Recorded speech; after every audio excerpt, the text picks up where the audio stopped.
I believe in that theory of the Black Swan.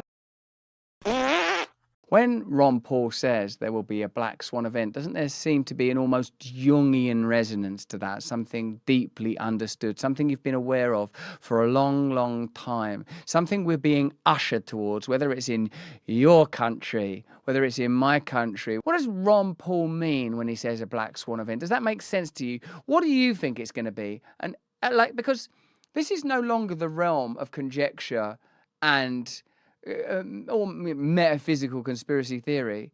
We're aware that we're continually provoking a nuclear superpower into increasing conflict. We're aware that in the volatile region of the Middle East, there are atrocities and abominations taking place all around. We know too of the looming threat of an antagonized China. Is it going to be a geopolitical military provocation that leads us towards this Black Swan event? Now that we've had our first taste of a pandemic, an event which was extraordinary, has exposed a good deal of systemic corruption, an event that appears to have in some ways been, if not planned, then certainly rehearsed. A medication that's been more controversial than any medicine that I can remember, other than those that have rightly been subject to considerable and rigorous inquiry, thalidomide, fentanyl, etc. What is this Black Swan event? What is it that lurks and looms? What is it that slouches towards Bethlehem to be born now? Let's have a look at Ron Paul. And then for the rest of the show, we're going to look at the New York Times and their celebration of the deep state, and the legacy media's relationship with the deep state, and the numerous anonymous anodyne-sounding agencies that crush dissent on behalf of the deep state, and the necessity that we not only remain informed and educated, but that we awaken on some profound level, that we are able to transcend the traps that are even now being laid. Let's have a look at this Black Swan event first of all, and then we'll get into it. I think we're reaching this point where some sudden thing is going to happen. I believe in that theory of the Black Swan. Yes. It's going to pop up, and it's not going to be controllable. But people, you ask, what can they do? I think the most important thing is understand what's going on, is education. That's why I happen to have a homeschooling program, and I try to teach this stuff early. You have to be able to, tell them what they have to do. One is to protect the money, one is to protect your wealth. But when I go through this, when people really want to know some details, and I get a little more in detail, I said, but really the most important thing you do is study and understand what's going on. Because if you come away from that and you're able to accumulate a lot and get by, and you have your guns and you have stored food and all that, it's not going to work. You have to understand what's happening. A lot of you are saying that destabilizing the population through what you refer to as the migrant crisis. A lot of you are referring to potential escalating wars and pandemics. In a minute, we'll be looking at the New York Times' celebration of the deep state, where they attempt to normalize. And to be fair, of course, there are many people that work at new deep state type agencies. They're, of course, human beings. I'm not suggesting that it's a Men in Black scenario where they're pulled down from the stars and from the sky somewhere. But if you're normalizing someone who works at the FDA, you better mention some of the concerns of the last few years. You better mention the revolving door between the FDA and Moderna. You better mention many people's cynicism, outright skepticism and rage around events in the pandemic, and the failure to report on subjects as diverse as adverse events and excess deaths. Let's let Dear Ron, though, have his final words. You have to know it's coming. It's very, very dangerous. And that's why I love to see smaller units of government. Anything that hints, that says they're springing up an idea in our states to act like they ought to act. Yes. And they're starting to. They're starting to get more independent. Smaller units of government decreased centralized power, less authoritarianism. What trends are you observing? Are you observing centralization, authoritarianism? Are you observing a decrease in your personal liberty that's apparently for your safety and security? And who sets the table for this increasing authoritarianism? Why? It's the legacy media, of course. It's those blue chip brands like the New York Times that will call any dissenting voice a conspiracy theorist, that will come down hard in favor of the CIA or the FDA or NATO, any of those organizations. The New York Times has gone so far in a new modern media landscape to mimic the former content of groups like Vice and make a kind of folksy, homespun, accessible Casey Nasdaq style, hey, aren't the deep state great style video.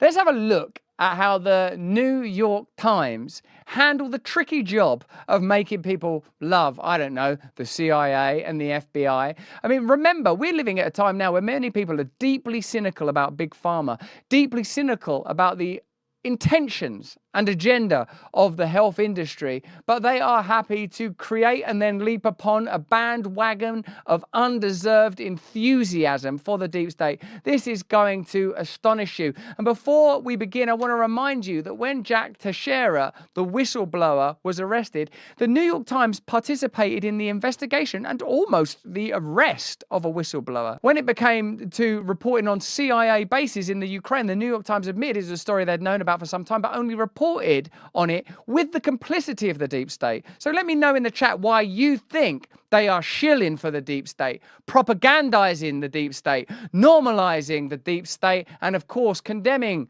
anyone who has any questions about the deep state. Let's have a look. I will totally obliterate the deep state. I will fire. Donald Trump is obsessed with the deep state. Hey, we've got a lovely partner today. It's our friends at Hallow. Hallow is the #1 prayer app in the world. I use it. You can explore Christianity with over 10,000 prayers, meditations, and music. And as Lent continues, what better way to deepen your connection to the loving Lord Christ? It's been downloaded 4 million times in 150 countries. Be like Calm or Headspace, but for Christians. Hallow helps you pray and meditate and sleep better. It's helped me build a daily routine of habit and prayer. I do the rosary. I know it off by heart, except the end bit. I've got to learn that. You can pray alongside Mark Wahlberg, Jim Caviezel, he was Jesus, Jonathan Rumi, he was Jesus in The Chosen. You can choose your own Jesus, what version of Christianity do you want? And you know Jonathan Rumi was my body double in Ballers, Jesus was my body double. Download it today, reclaim your rightful peace and grow closer to God. Go to hallow.com/brand to try the Hallow prayer app. You will love it. Okay, let's get back to the content. The deep state, the deep state is destroying our nation. Either the deep state destroys America or we destroy the deep state. And many Republicans are widening his paranoia. These unelected bureaucrats ruining this country. Consider this. The New York Times know that you're not watching this video unless it comes via a conduit like this one. That tells me that they know now that even their own audience, their own viewers, their own readers have doubts about the deep state. This message is spreading.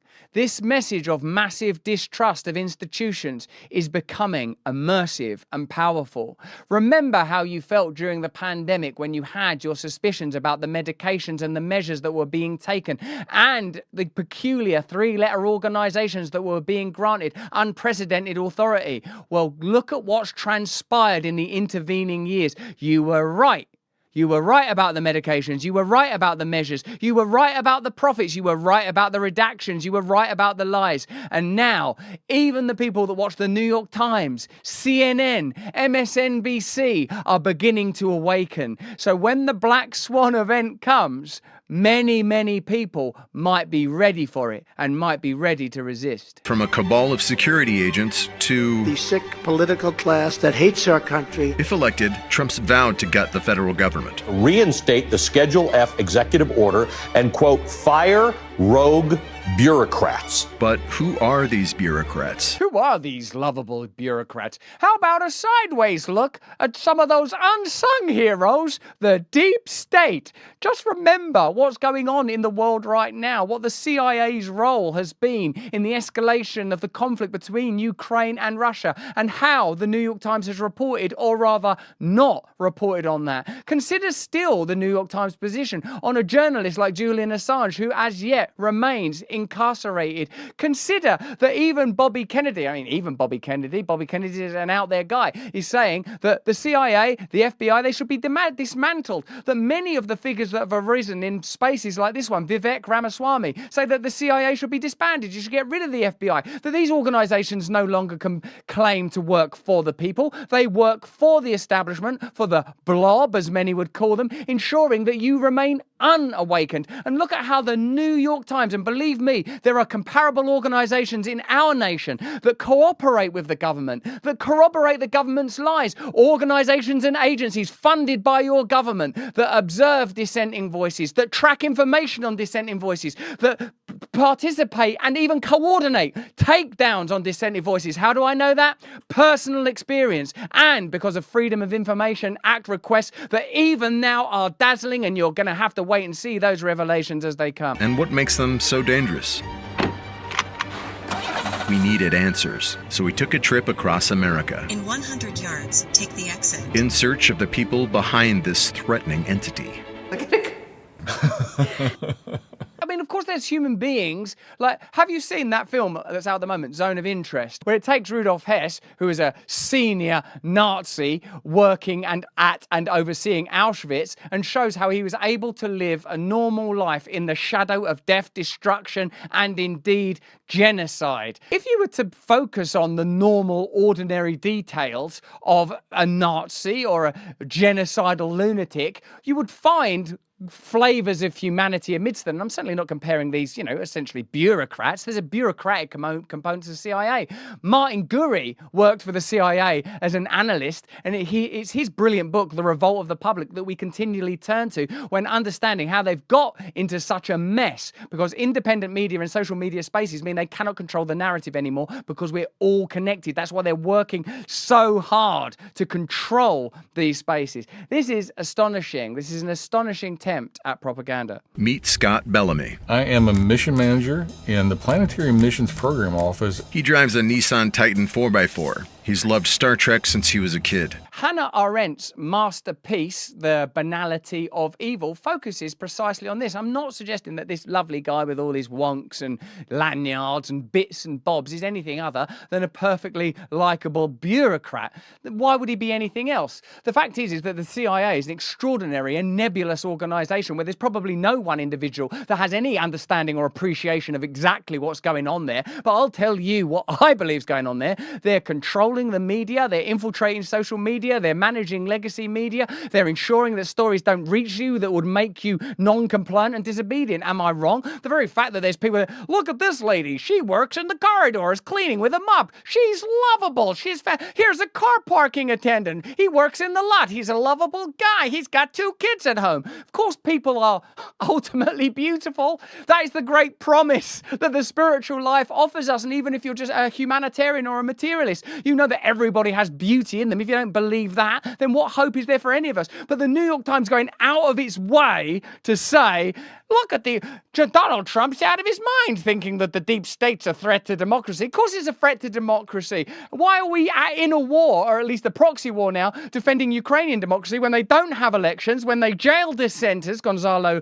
Lira died in prison, American journalist, when they've centralized all of their media, when they're doing deals with BlackRock and JP Morgan? That's the democracy that your tax dollars are supporting? No wonder the New York Times is working so hard to ensure that you remain compliant. And like all of the chattering classes and Manhattan folks, did you see that piece about the deep state? Oh my God, give me a break. People talking about the deep state. The deep state's lovely. It's just that guy who likes Star Trek. Well, the deep state planned to murder Julian Assange. That's a fact. So there's your friendly Julian. Of course, it wasn't this lovely guy in his blue t-shirt. So the deep state is not your friend. Of course I have a favorite character. It's either Captain Kirk or Mr. Spock. This is Radhika Fox. I am the Assistant Administrator for Water at the Environmental Protection Agency. She loves Pilates, making salads, and watching the Taylor Swift Eras Tour on TV with her family. I'm not arguing with their perspective that lady is nice or that man is nice. I completely agree with that.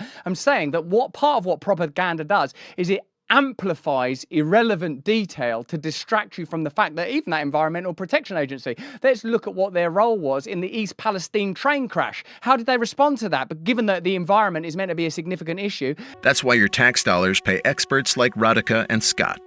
Important work like this is happening all over America. From helping 2 million victims of the opioid crisis.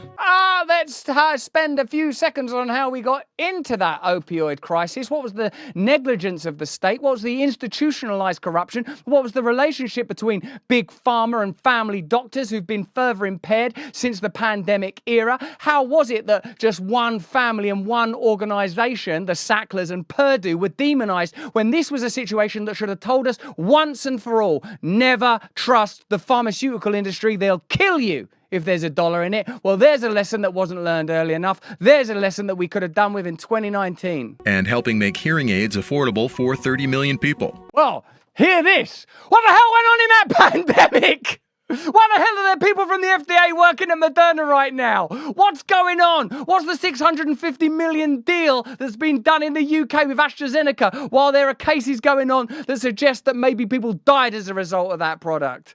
Is your hearing aid still working? Yep. The deep state is hard at work, making America great. Amazing, fantastic, the absolute balls of them.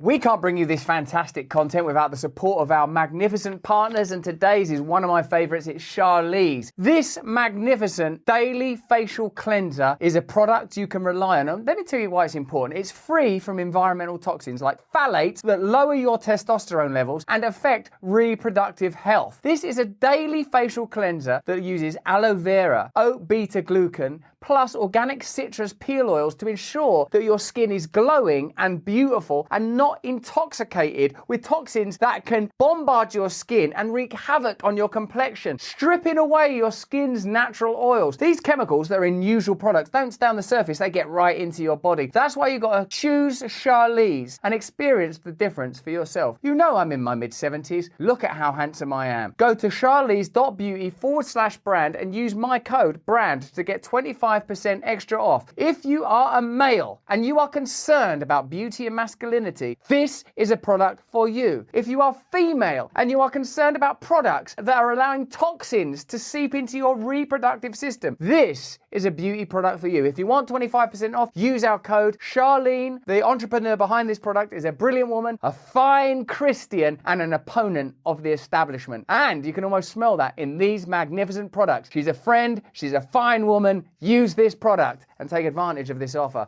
Okay, let's get back into the content.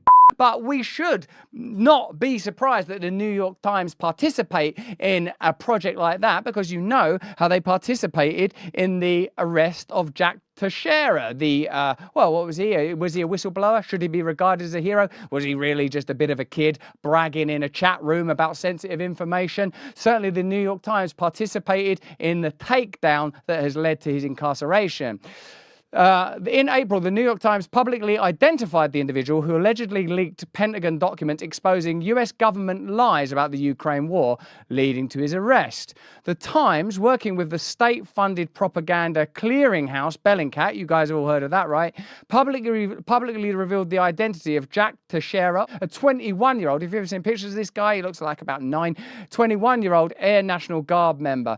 We won't find many stories on Aaron Bushnell, will you? Whose image and video has been scraped from the internet. And who do you think's facilitating that? Who do you think's doing the hard, expensive work of cleaning up the internet of a story where a service personnel member set fire to himself in protest of an American, let's not call it an American conflict, but a conflict that would not be taking place without American arms. Is that a fair description? Let me know in the chat. Let me know in the chat. NATO troops are on the ground in Ukraine.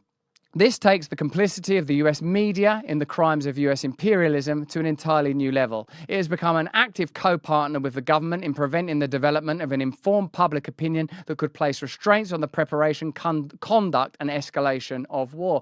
That's what the legacy media has to do. For the Times to publicly take actions that led directly to the arrest of a source of information vital to the public interest marks a milestone in the degeneration of the American press into an appendage of the state.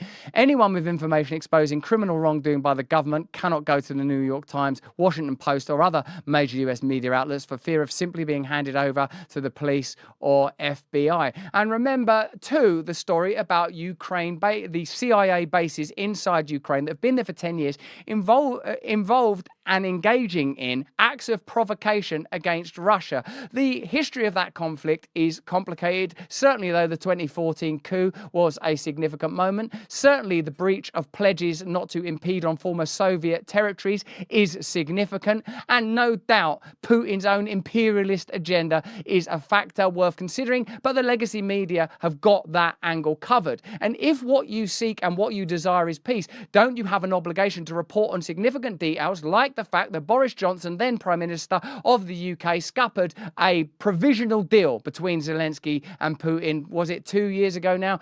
Let me know in the chat, fellas. Let's have a look at that story now. So, on the weekend of the second anniversary of the war, the New York Times published a lengthy article revealing that the Russian invasion of Ukraine on February 24th, 2022 was instigated by a systematic and widespread campaign of military intelligence aggression on the part of the United States. The article details long-standing Central Intelligence Agency operations in Ukraine, in which the agency sponsored and built up the Ukrainian Military Intelligence Agency, HER, using it as a weapon of spying, assassination and provocation directed against Russia for more than a decade. The Times article, check this out, this is the bit that's important, is not so much an exposure as a controlled release of information. The US newspaper of record reports that the two authors of the piece, Adam Entus and Michael Schwertz, conducted more than 200 interviews with current and former officials in Ukraine, elsewhere in Europe, and in the States. This activity could hardly have taken place without the knowledge, permission, and even encouragement of the CIA. Oh, I wonder why they're so friendly and upbeat about the deep state, as well as the Zelensky regime and Ukrainian intelligence. By reporting the virtual control of the Ukrainian regime by the US military intelligence apparatus, the Times is seeking to pressure the Republicans to support the war funding. So even there's an agenda that's sort of slightly off-key, nefarious, insidious, I suppose is the correct word, in order to get Republican support for further funding for that war. They say, well, look, we're involved in this thing. It's American jobs. Who's going to run all these bases? It's arguing that this money is not going to a foreign government in a foreign war, thousands of miles from US borders, but to a subcontractor of American imperialism, waging an American war in which US personnel are deeply and directly engaged. That's some fascinating news. That's the way that the legacy media operates. This is where the cartilages of the interconnection between the state, private organizations crushing dissent online, you're aware of that, state intervention and intercession into our communications, and a globalist agenda that could lead to the very Black Swan event that Ron Paul is talking about. Hey, thanks for watching. If you want to see more uncensored content where free speech can flourish, join our live stream. Click the link right here to watch the next video if you want to, or become a member of a growing movement. Download the Rumble app and you'll be informed every time we make a new piece of content. Stay free.